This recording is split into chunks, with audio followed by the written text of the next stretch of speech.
ಶಿರಹಟ್ಟಿ ತಾಲೂಕಿನ ಅಲಗಿಲವಾಡ ಶಾಲೆಯಲ್ಲಿ ಭಕ್ತ ಕನಕದಾಸರ 539ನೆಯ ಜಯಂತ್ಯೋತ್ಸವ ಕಾರ್ಯಕ್ರಮ ಆಯೋಜಿಸಲಾಗಿತ್ತು.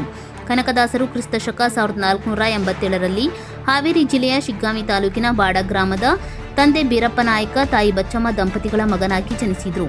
ಅವರ ಮೂಲ ಹೆಸರು ತಿಮ್ಮಪ್ಪ ನಾಯಕ. ಅವರು ಬಾಲ್ಯದಲ್ಲಿಯೇ ತರ್ಕ, ವ್ಯಾಕರಣ ಮತ್ತು ಮೀಮಾಂಸೆಯಲ್ಲಿ ಪರಿಣಿತಿ ಸಾಧಿಸಿದರು.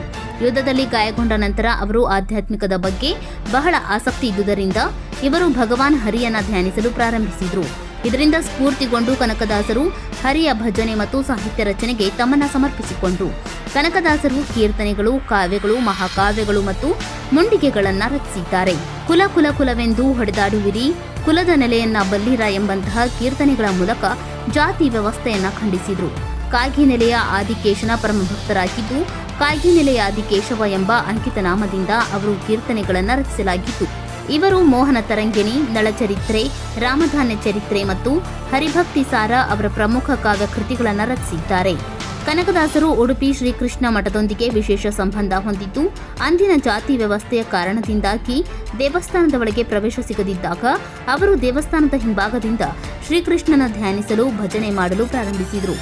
ಆಗ ಶ್ರೀಕೃಷ್ಣನು ಗೋಡೆಯ ಹಿಂಭಾಗದಿಂದ ತಿರುಗಿ ಕನಕದಾಸರಿಗೆ ಕಿಂಡಿಯ ಮೂಲಕ ದರ್ಶನ ನೀಡಿದನು ಎನ್ನಲಾಗುತ್ತದೆ. ಅದನ್ನ ಈಗ ಕನಕನ ಕಿಂಡಿ ಎಂದು ಕರೆಯಲಾಗುತ್ತದೆ. ಕನಕದಾಸರು ತಮ್ಮ ಸಾಹಿತ್ಯದ ಮೂಲಕ ಸಾಮಾಜಿಕ ಅಸಮಾನತೆ, ಮೂಢನಂಬಿಕೆಗಳು ಮತ್ತು ಜಾತಿ ವರ್ಗ ಭೇದಗಳನ್ನು ತೀವ್ರವಾಗಿ ಖಂಡಿಸಿದರು. ಅವರು ಸಮಾಜದ ಎಲ್ಲಾ ವರ್ಗದ ಜನರಿಗೂ ಸಮಾನತೆಯ ಸಂದೇಶವನ್ನು ನೀಡಿದರು. ಇವರ ಗುರುಗಳಾದ ವ್ಯಾಸತೀರ್ಥರ ಕೃಪೆಯಿಂದ ಕನಕದಾಸರು ತಮ್ಮ ಜೀವನದ ಕೊನೆಯವರೆಗೂ ಭಕ್ತಿ, ತತ್ವಜ್ಞಾನ ಮತ್ತು ಸಾಮಾಜಿಕ ಸಮಾನತೆಯ ಸಂದೇಶವನ್ನು ತಮ್ಮ ಸಾಹಿತ್ಯದ ಮೂಲಕ ಸಮಾಜಕ್ಕೆ ನೀಡಿದ್ದಾರೆ. ಅವರ ಸಾಹಿತ್ಯವು ಕರ್ನಾಟಕದ ಸಾಂಸ್ಕೃತಿಕ ಮತ್ತು ಆಧ್ಯಾತ್ಮಿಕ ಪರಂಪರೆಯಲ್ಲಿ ಪ್ರಮುಖ ಸ್ಥಾನ ಪಡೆದಿದೆ. 1960ರಲ್ಲಿ ವೈ.ಆರ್. ಸ್ವಾಮಿ ನಿರ್ದೇಶನದ ಭಕ್ತ ಕನಕದಾಸ ಎಂಬ ಚಲನಚಿತ್ರ ಕೂಡ ನಿರ್ಮಿಸಲಾಗಿದೆ. ಇವರು 1609ರಲ್ಲಿ ದೇಹ ತ್ಯಜಿಸಿದ್ದು, ಇಂತಹ ದಾಸರ ಜಯಂತ್ಯೋತ್ಸವ ಆಚರಣೆ ನಮ್ಮೆಲ್ಲರಿಗೂ ಹೆಮ್ಮೆಯಾಗಿದೆ. ಈ ಕಾರ್ಯಕ್ರಮದಲ್ಲಿ ಗ್ರಾಮ ಪಂಚಾಯಿತಿ ಸದಸ್ಯರಾದ ಪ್ರೇಮಯ್ಯ ಬಾಳಿಹಳ್ಳಿ ಮಠ, ಪ್ರಧಾನ ಗುರುಗಳಾದ ಹಾಲೇಶ ಎಸ್ ಜಕ್ಕಲಿ, ಶಿಕ್ಷಕರಾದ ನೇಮೇಶ್ ಎನ್ ಯರಗುಪ್ಪಿ, ಶಾಲೆಯ ಮಕ್ಕಳು, ಗ್ರಾಮದ ಗುರು ಹಿರಿಯರು ಭಾಗವಹಿಸಿ ಯಶಸ್ವಿಗೊಳಿಸಿದರು.